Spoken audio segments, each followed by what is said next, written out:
વડોદરા શહેર કોંગ્રેસ પ્રમુખ ઋત્વિજ જોશીનો એક વિડીયો વાયરલ થતાં રાજકીય માહોલ ગરમાયો છે.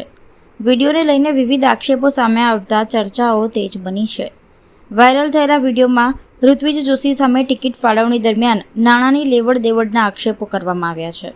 સાથે જ પક્ષના જૂના અને નિષ્ઠાવાન કાર્યકરોને અવગણીને પૈસાદાર લોકોને પ્રાધાન્ય આપવામાં આવ્યું હોવાના આરોપ પણ ઉઠાવવામાં આવ્યા છે.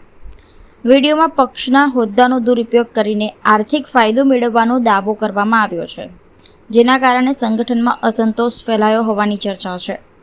જોકે આ મામલે ઋત્વિજ જોશીએ તમામ આક્ષેપોને નકારી કાઢ્યા છે. તેમણે આ વિડીયોને રાજકીય ષડયંત્ર ગણાવીને જણાવ્યું છે કે વિરોધીઓ અથવા અસંતુષ્ટ તત્વો દ્વારા તેમની છબી ખરાબ કરવાની કોશિશ કરવામાં આવી રહી છે.